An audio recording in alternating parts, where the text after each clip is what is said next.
This is KGW News at noon. And we start today with a Portland mother bringing new attention to her son's unsolved murder. Hello, everyone. I'm Brenda Braxton. Next week marks 6 years since Deon Matthews Jr. died. He was shot and killed on October 18th, 2015. The crime happened in the parking lot behind Dante's nightclub. That's on Southwest 3rd and Burnside. Witnesses told police people ran away, they drove away from the scene, but officers never did manage to arrest anyone. That fact eats away at Deon's mother. She worries her son's case isn't a priority anymore.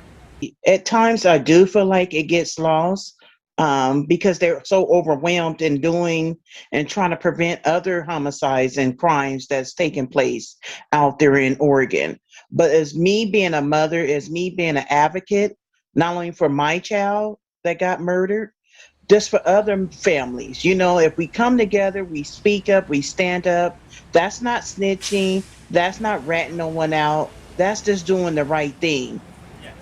Tanya Mayo is hoping anyone with information about the crime shares it with Portland police. Remember, you can do so anonymously.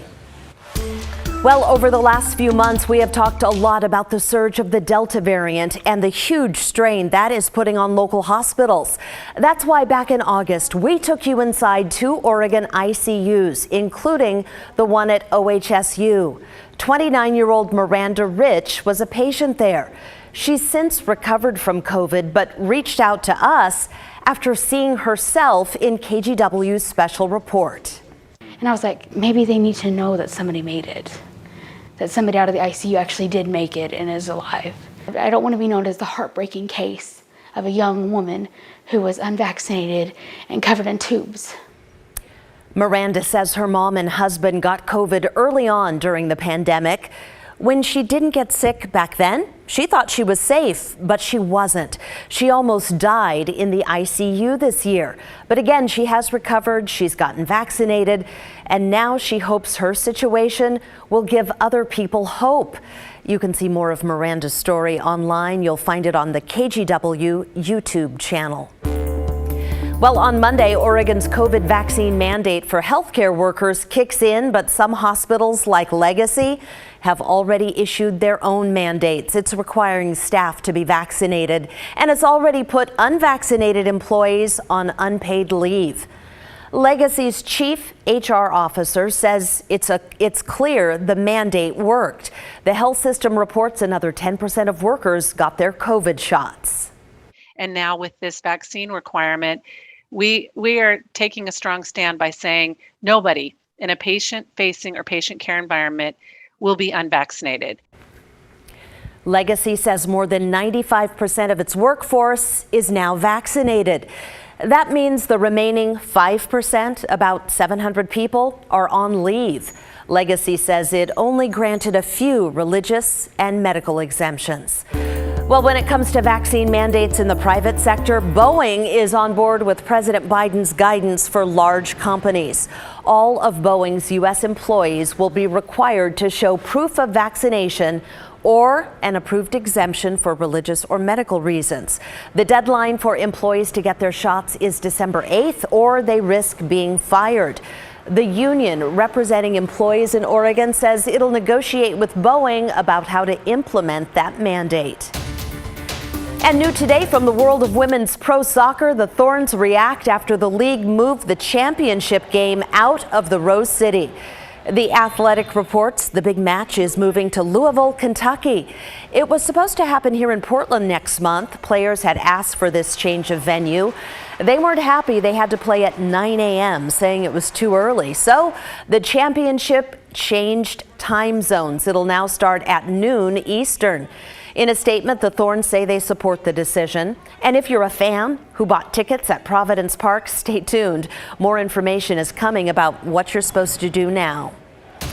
Well, taxpayers in Oregon will get a kicker tax credit. The state has an almost $2 billion surplus, so you're going to get the money back as a credit on your income tax return. We do have a calculator on KGW.com where you can figure out how much money you'll receive. Well, today is National Stop Bullying Day, and about 20% of middle and high school students say they've been bullied. A lot of it happens online. That's why parents need to monitor their child's social media. Bullying can lead to depression, anxiety, and mental health struggles. School counselor Beth Wright works with the Beaverton district. Here's what she wants students to know. If you see somebody being bullied, say something. It doesn't have to be in the moment if you feel scared for yourself, if you feel nervous, but say something to an adult. Modeling asking for help, if you can, is a really important skill. According to the CDC, reports of cyberbullying are highest in middle schools. The Beaverton district says social workers, teachers, and coaches are all available to talk with kids who are being bullied. Okay, before we get to Rod's forecast, let's take just a moment to talk about this summer's drought. Right now, the Willamette and Columbia rivers are running low. And what's unusual is how long they're expected to stay that way. Environmental reporter Keely Chalmers explains what's going on. Muddy riverbeds, never seen before sandbars, and all sorts of strange things that used to be underwater but are now exposed. All clear signs both the Willamette and the Columbia rivers are running unusually low. Nothing compared to what we should have right now. Liam Cahn's cut his boating trip short, fearing he'd get stuck in the mud if he went much farther. The river is extremely shallow, though. It's very dangerous, especially heading north or south with how shallow it is. They're particularly low this year. Hydrologist Andy Bryant says this time of year we always see lower river levels, but he says this fall levels have been exceptionally low. They're particularly low this year because of the ongoing drought conditions that we had, really driven by the dry conditions from March through May. And because of the drought, this period of low river levels started earlier and is lasting longer. Any rain that does fall gets absorbed by the thirsty earth. The soils in the area are just saying, hey, we'll take that water. We'll just soak it right up. It's not a lot of it's going into the rivers right now. Bryant says last week the Columbia and Willamette dropped to levels they hadn't been to in 5 years. The good part about these low levels is that they're only during the low tide portion of the tidal cycle. So if a boater does get stuck, they just need to wait a couple of hours for high tide. And the rest of us, we just need to wait a few more weeks. Once the November rains come, Bryant says these rivers will rise again. But next fall, we should expect a repeat of this fall. Another longer than typical stretch of low water. Another subtle sign of a changing climate. Just more extremes, and so this would be then one of the impacts of more extremes. Keely Chalmers, KGW News.